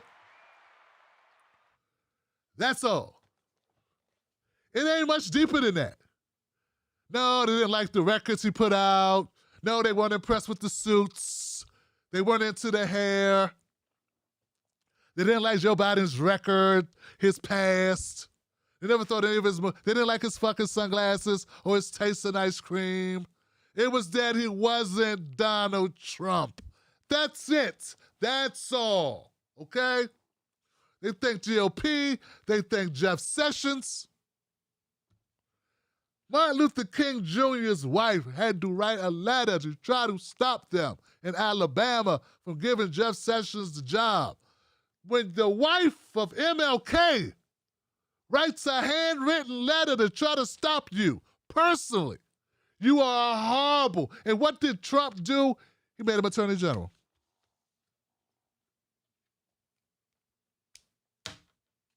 And these motherfuckers say, why do blacks keep voting for Democrats? It ain't like it's 10 parties.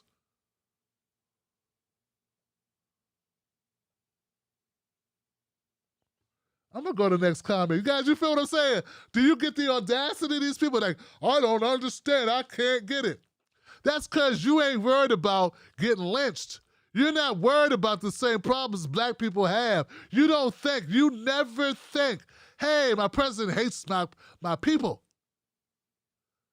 You never think, you never considered, you have no idea what it's like to live in a country where you think the president hates your ass. Now, there are white people that think that Joe Biden doesn't care for them. But do they think he hates them because of their skin? No, they don't. No, I'm talking about Republicans.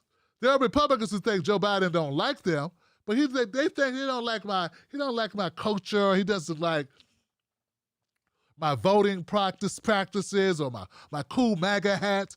But you don't think that Joe Biden doesn't like you because you're white. Okay? Being black in America, these are things we think. But see, you wouldn't know that because these corny-ass commentators on cable news don't get to tell you. Because they got to talk like this. They got to pull stuff out their asses and talk like this.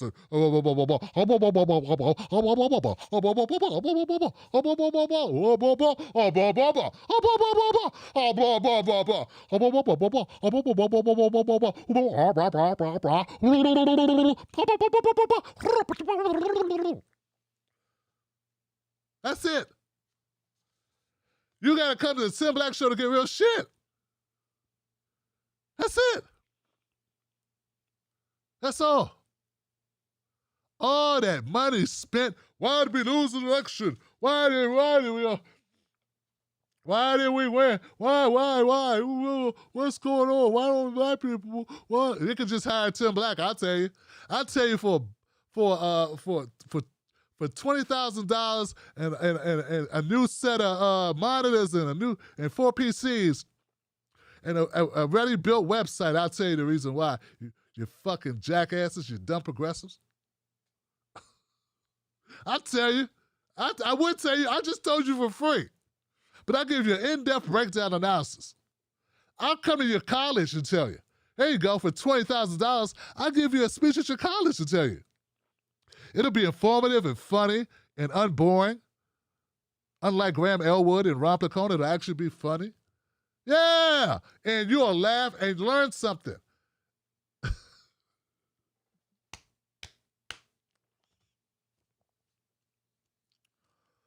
Joking, because I've never been to their shows at all. Just joking.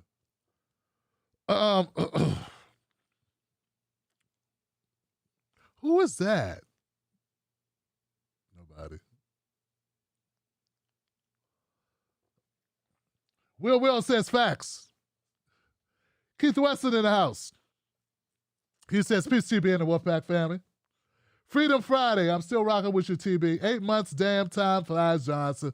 Love you, TB Wolfpack. Now,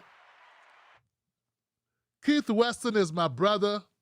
He's a big supporter of the show. Shout out to Keith Weston and shout out to Information Man. Information Man. Subscribe to Information Man. All right, Keith, I feel you, brother.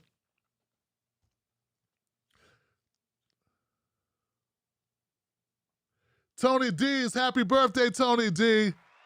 Tony D in the house. You got a birthday boy in the house. Tony D.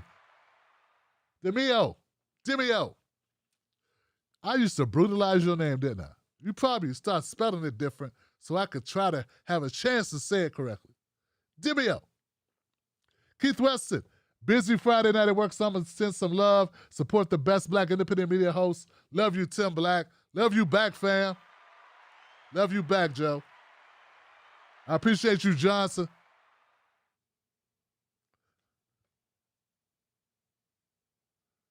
The PMI, Ades Agara.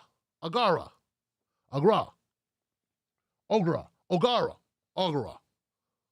to call you O. What's up, OG? That's actually a level of respect, bro. Brother B in the house. Everyone get to the big brother Tim Black. Make his wallet so fat it bursts. What the hell? Fam. I'm about to do a Leonardo DiCaprio. Wolf of Wall Street moment, boy. But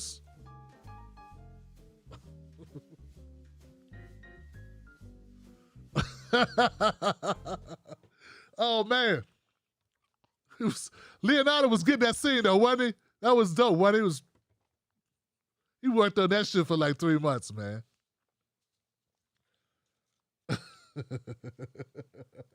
We have a good time on this show, man. We do. We have a good time. But we got some truth, man. Why do y'all let y'all commentators lie to y'all like that? We don't know what's wrong with black people. Why the black people? Man, I'm going to put that on Instagram. I'm going to put that little clip on Instagram. I should bottle it and sell it.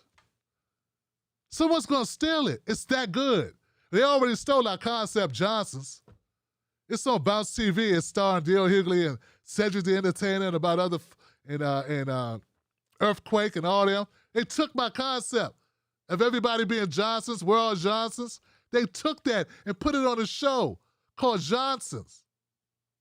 Oh, Tim, that's just a coincidence. You have no good ideas. That was a lame idea anyway.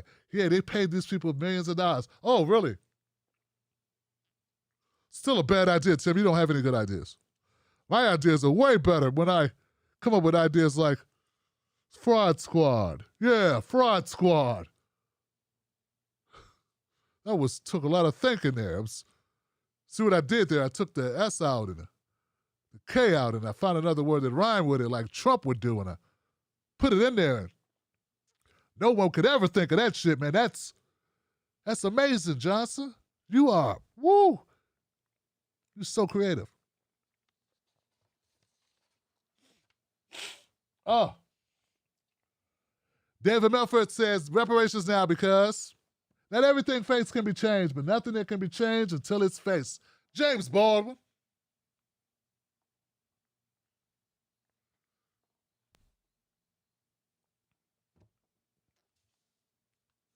Wow.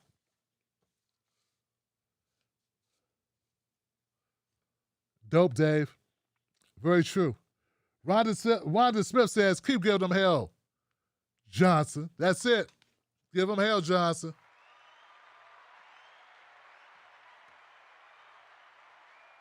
Give them hell, Johnson.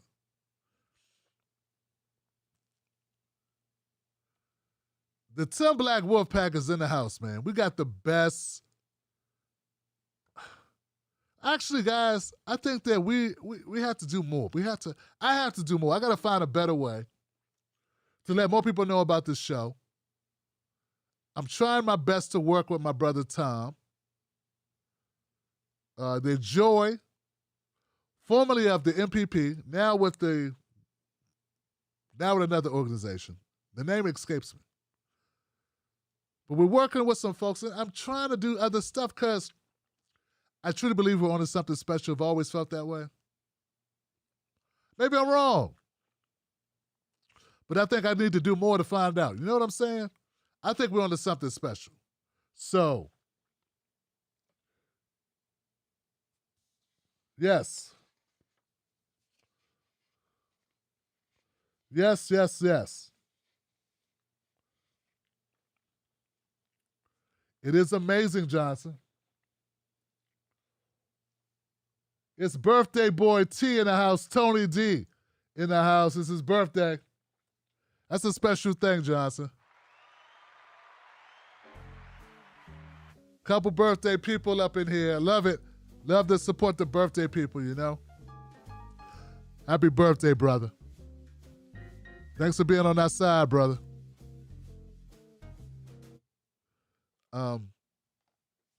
Yeah, man. I think we're gonna leave it there tonight, man. I think we did the damn thing tonight. I know it's only 1:23, but I feel like we did it. I think we accomplished it tonight, guys. It's all good. Bill says the Republican Party is not conservative. The black family is conservative. I heard you, Johnson.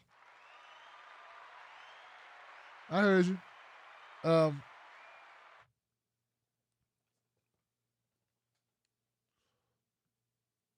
I don't know, man. I don't know if I agree with that statement, but I hear your opinion. I think there are a lot of conservative elements to the black family, but black is not monolithic. See, I'm not saying white people are conservative. A party can be conservative, or liberal, or whatever it claims to be. The Democrats are corporate. The Republicans are somewhat fascist. You know what I'm saying? But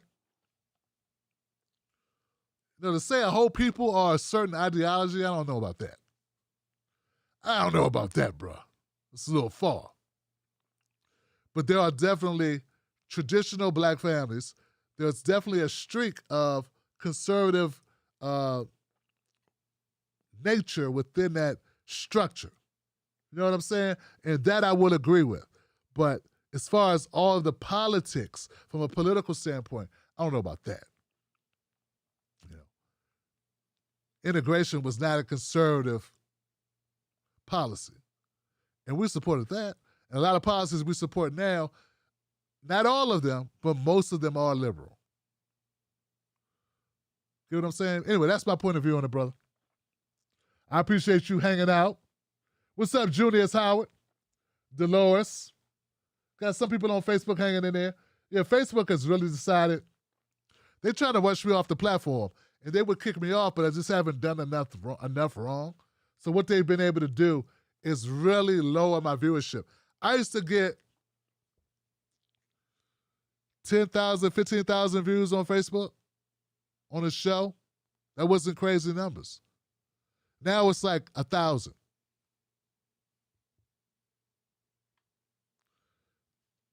They decided That's how it should go.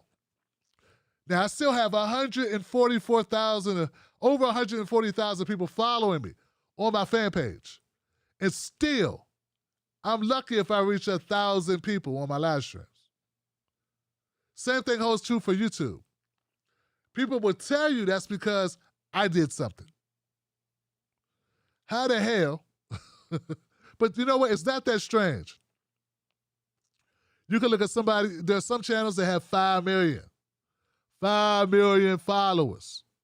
And you'll see them put out a video with 30,000 views.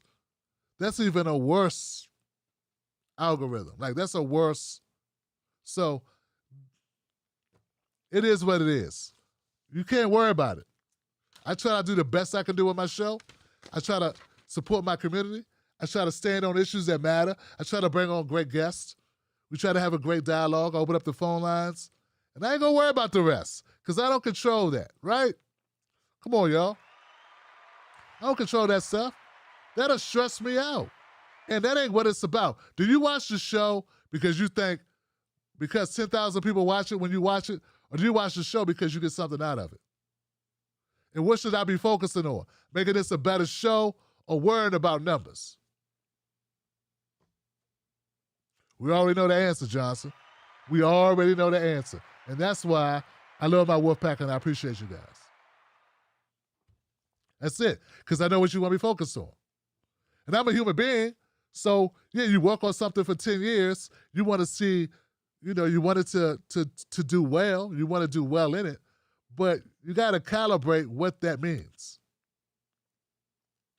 Sally Thompson. Love when the moon is full and the leader of the pack is howling. Keep up the fight, Tim. Love always. Sally.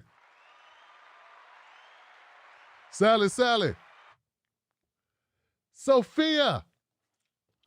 Chris Cuomo groped his former ABC exec boss in 2005. I read that, Sophia.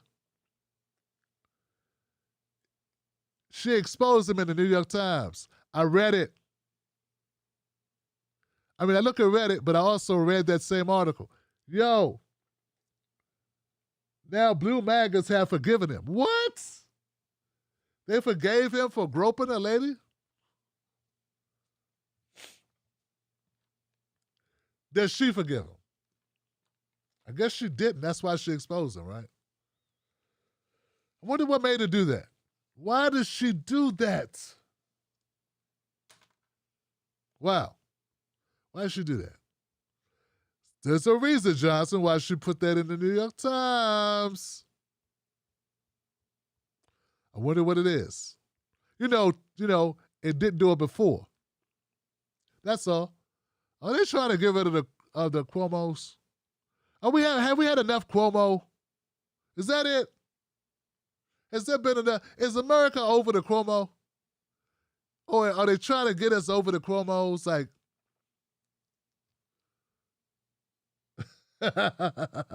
how you get crickets out your basement? How do you get crickets out of the basement?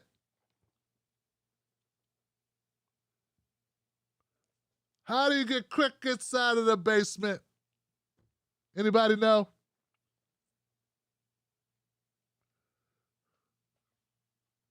What? Oh, you guys hadn't heard the story. America should be over the Clintons. It should be, but we not. There are people still afraid of them. I don't think there are a lot of people that don't like the Clintons. They like power, Johnson. And they're like succumbing to power. Uli says she loved the sound of crickets. I do too, outside. Outside, Uli. Not doing my show. I'm over here talking this cricket. Cricket trying to get busy in the corner, trying to call somebody to come hang out with him.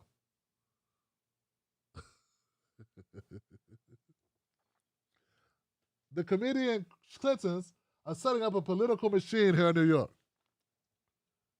The comedian. Wow.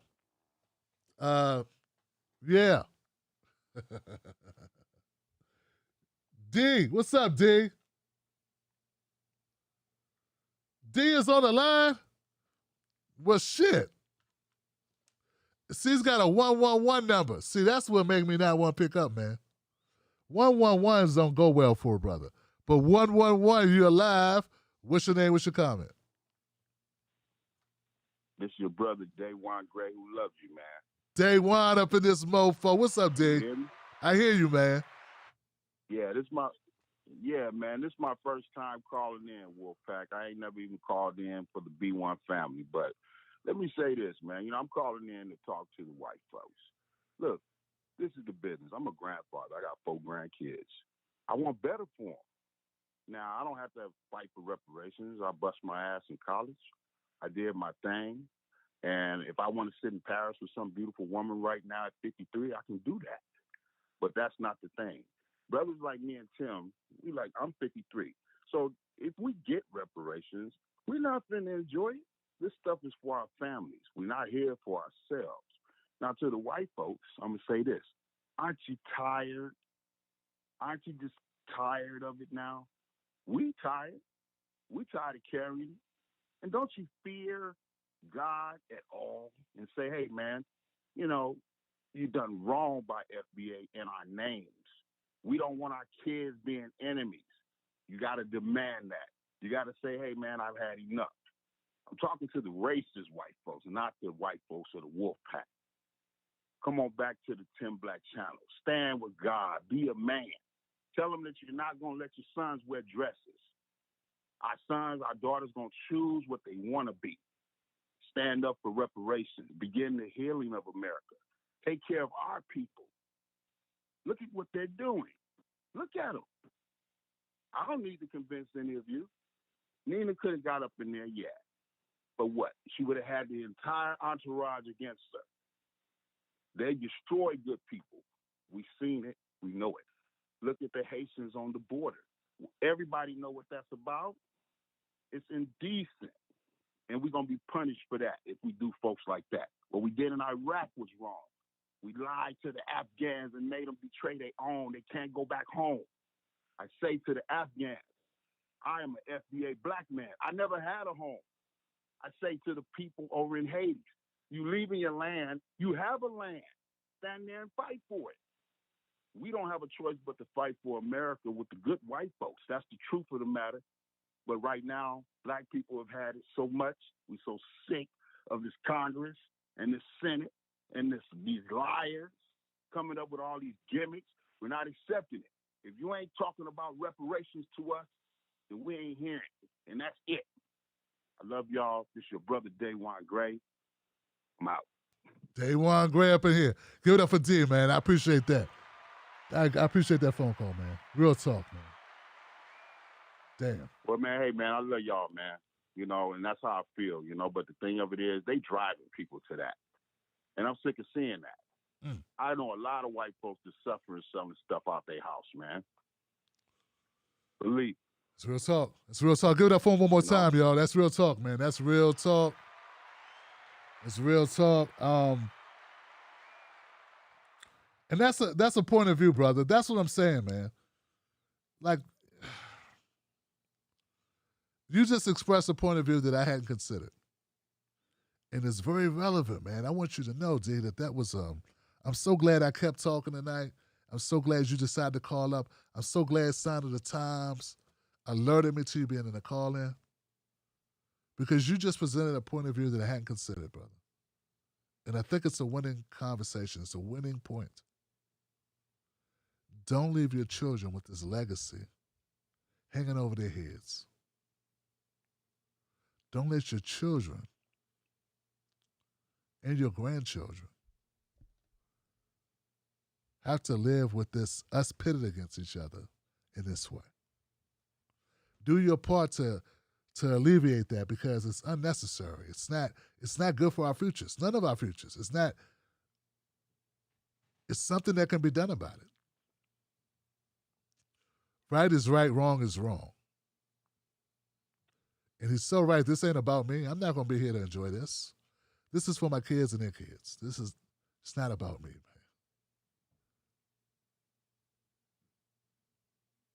I appreciate you, D. Day one in the house, man. That's what's up.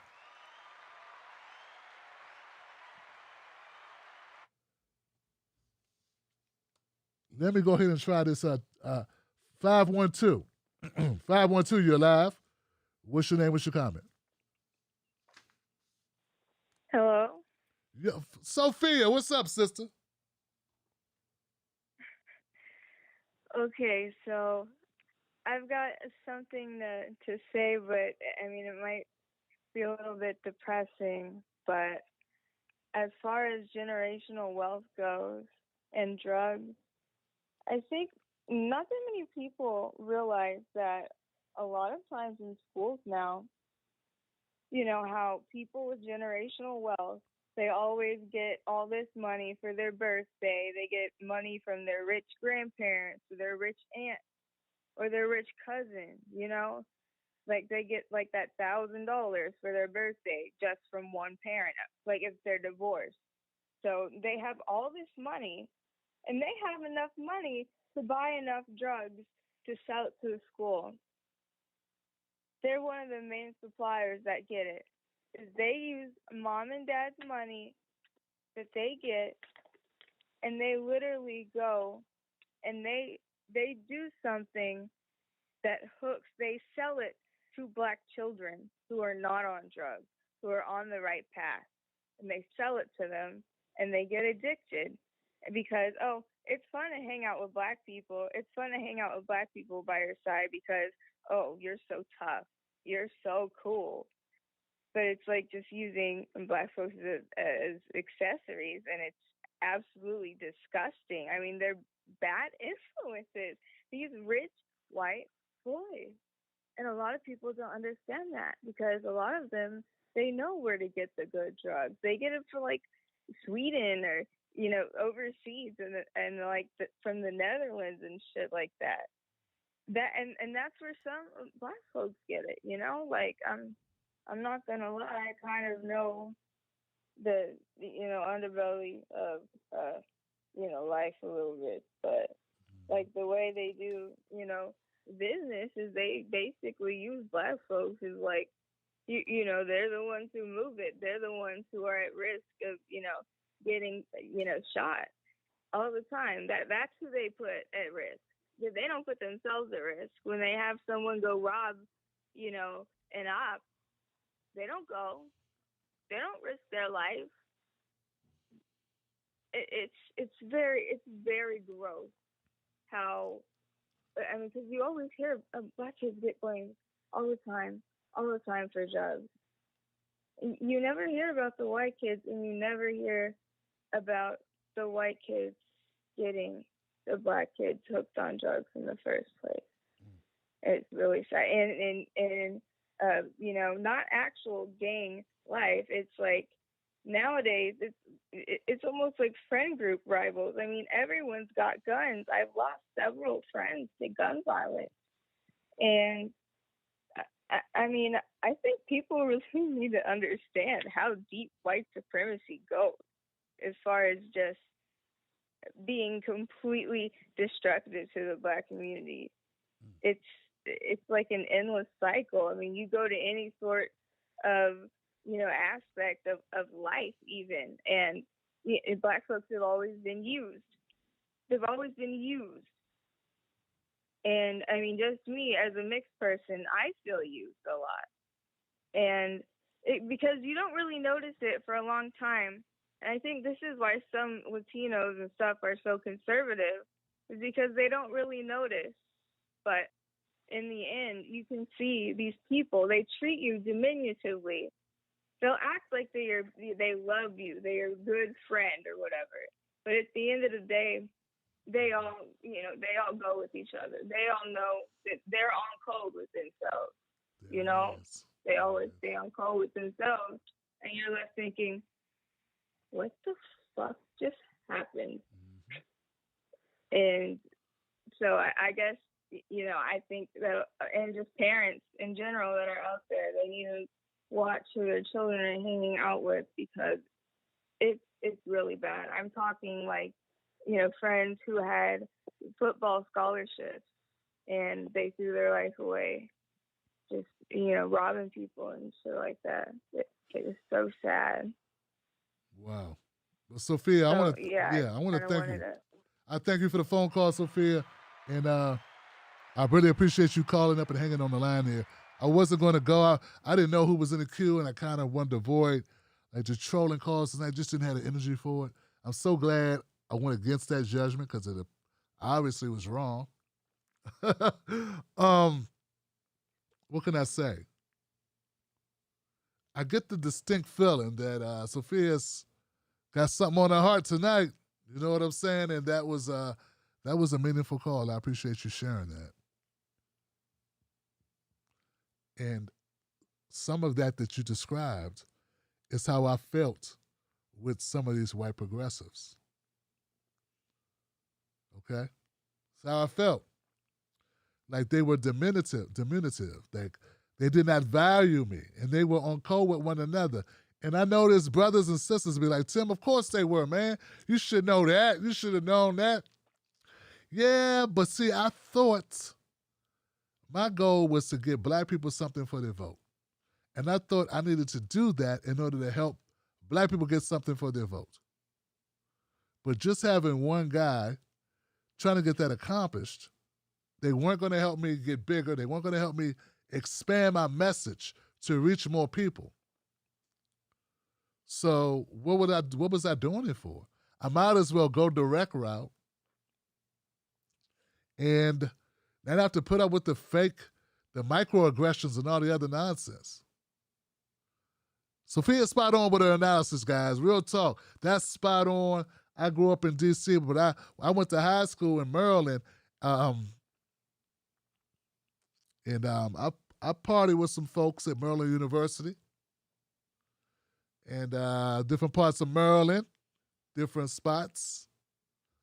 Yeah. It's a lot. I'm gonna go to the next call. I got a couple more people here. Let me give them an opportunity to say their piece. 219. You're live, 219. What's on your mind? 219. 219, you're live. We cannot hear you, 219, unless that's on purpose. Maybe you're muted. 219. All right. 949, you're live. Hey, Tim, can you hear me okay? Yes, who's this? Hi, my name's Bobby. I called you before. I love the show. Bobby, what's up, brother? I'm doing good. I'm just working a graveyard shift tonight, but I was, pondering the idea of ways we can sell reparations to people, and I think I have an idea. I just want to pitch it to you and get your sense if you think it makes sense or not, because I think it might be a broad way to sell to people. I've called before. I'm a guy that believes in universal basic income. I called and I said, if there was a candidate that ran on it, I think they would have, like if Trump ran on it, I think he would have been reelected. But I was thinking this. Let's just say for a minute, perfect world. Okay, great. We've got universal basic income, and everyone's getting $1,000 a month. Now, let's say they look at someone and say, were you affected by oppression, racism? Was there anyone in your family that was? Is there a connection? And if you can prove it is, and that the person's entitled to reparations, you would instead give that person a higher amount for the rest of their life. So 90 maybe I seconds. get $1,000 a month, and you would get $1,500 a month.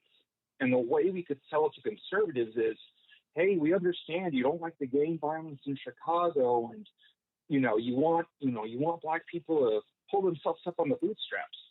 Make the argument saying the best way we can do that is by putting financial resources in their hands. So it's almost like maybe in a conservative mind, you're kind of hitting two birds with one stone, because then you could 60 say, well, seconds. yeah, this money is going to go right back into the economy. It's going to promote black businesses. It's going to bring people out of, maybe they're in areas that they want to get out of, but due to gang violence or whatever have you, they're not able to. So, yeah, I just want to get your thoughts on that. Wow, brother. One thing that comes to mind, and I appreciate you taking time out and sounds like you put some thought into this, and I appreciate that. I think that's a good start to think about different solutions. I'm wondering why does it have to be draped in? Why should it be draped in UBI? Why can't we just provide reparations without having to go through the UBI method for everyone? I think the reason why I was 10 seconds. I think it's actually an easier sell because then it doesn't turn into, oh my God, they're getting something and I'm not getting something. It turns into, no, look, you're getting something too. We're just going to, while we're doing this, we're just going to add it in so people don't feel like they're getting screwed. It's just, okay, this person's just going to get more because of a problem that we're going to fix. And then you explain it too, saying, well, this is actually going to help communities because the whole point of this is to get people back into businesses and, so I think mentally you can actually tie it in with there, and it's an easier pill to swallow for people that are like on the conservative side. Yeah. They didn't do that with the Japanese. They didn't do that with the Jewish folks who still get an annual. They didn't do that with the Native Americans when they got their casinos in their land. They didn't give white people anything when they did that. Just kind of curious why when there's black people, right, other people got to get stuff. But anyway, man, look, give it up for my call. Bobby called up. I totally get you. Yeah, I get you too, Bobby. All right, well, thank you so much. All right, brother. Yeah, I get it too, Bobby. We got a racist-ass country, Bobby. That's all it is, right? Isn't that it? Isn't that it, guys? We got a racist country that doesn't value black people. We went to the Japanese and said, hey, you were in an internment camp for how long? 2 years, a year, whatever it was? Yeah, we value Japanese people. We shouldn't have done that. That's wrong. Let's pay them. And if they're deceased, let's pay their descendants. That's what they did. Jewish brothers and sisters went through a horrific experience. Nazi Germany, horrible, horrific.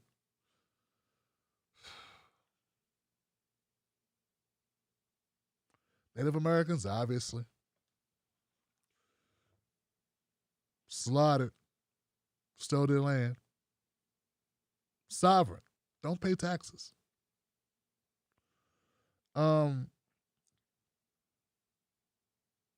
Black people, nothing. And you better like it. And if you do anything for them, where's ours?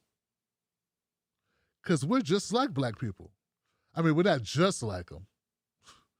Watch your mouth before we take you outside.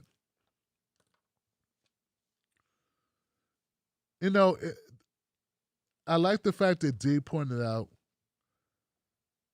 He pointed out that there are some white folks that we're going to need help with here to help us out and that ride with us.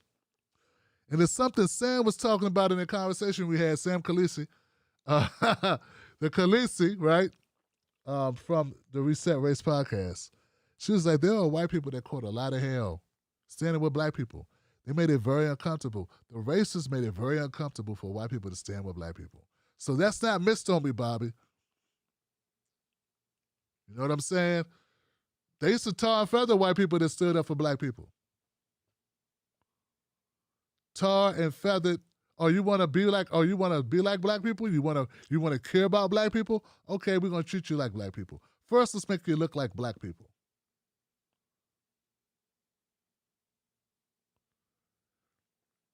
It's not a cut and dry situation.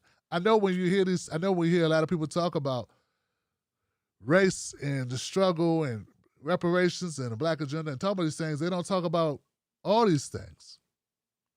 But see, I have the benefit of some people that know some stuff and they share that information with me that makes me broaden my knowledge base so I can be more informative to you guys, so I can give you a more nuanced conversation.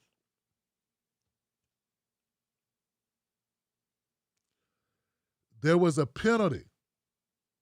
Not just to black people to stand up, there was a penalty for white people to stand with black people.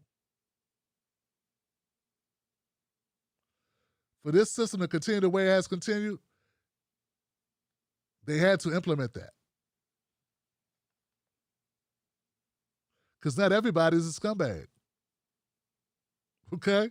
So anyway, guys, great show tonight. Great calls tonight. Thank you for showing up. And that's true. And Sophia says, and racists will murder their own daughters. And Sophia is right, and that's true. But I'm not talking about them. We know that. And you're absolutely right, they would. They would murder their own daughters. Taliban, right? Right? Exactly, though. We're on the same point. I think you're looking at it from that way. And the same way I'm seeing it, I think you see it the same way. That's what they would do.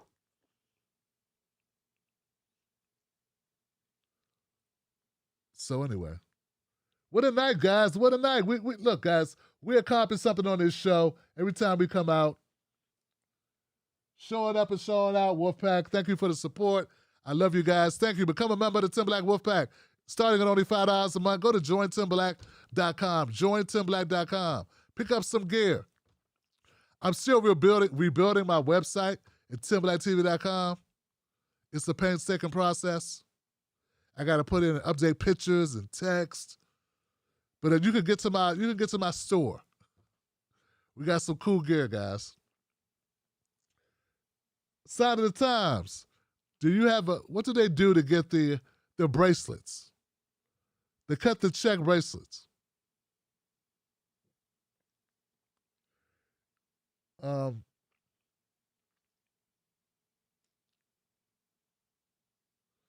We got cut the check bracelets in green. We'll talk more about it.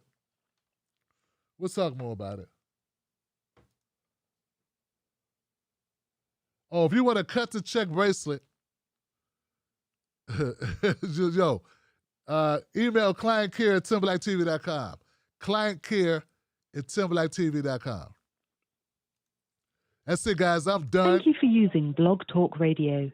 Goodbye. Goodbye, Blog Talk. I got nothing but love for you guys. Be smart. Have a great weekend.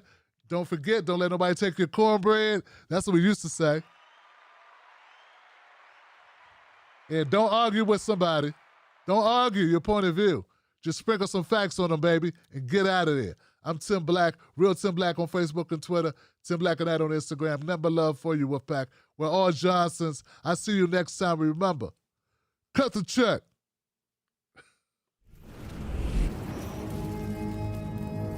Don't fall for the banana in the tailpipe. Don't be fooled by corporate media talking heads misleading the people. Get your news and information from an entity that keeps it real. Tim Black. Tim Black is the host of The Tim Black Show. Independent news that leaves you informed, inspired, and sometimes entertained, but always in the know. Go to timblacktv.com and sign up today. The Tim Black Show is news for people who can't stand the news. See you there.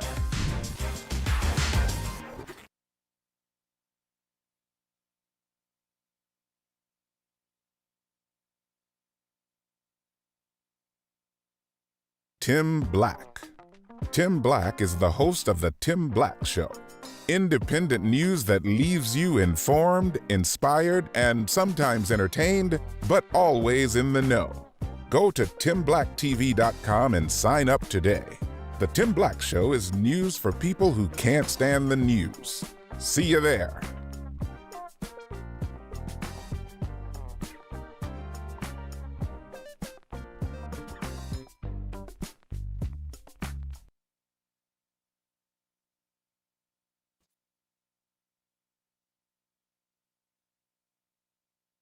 Black issues, and when they do, it's all fluff. How does that help your life? How does that help your family? Most news shows are suspect. They don't focus on Black issues, and when they do, it's all fluff. How does that help your life? How does that help your family? How does that help the culture? They don't. The Tim Black Show is different. Tim Black gives you news for people who can't stand the news. Real, authentic, researched, entertaining, on point. Don't let nobody take your cornbread. Visit www.timblacktv.com today. Get Black breaking news, politics, culture from someone you can trust. timblacktv.com. Join us today.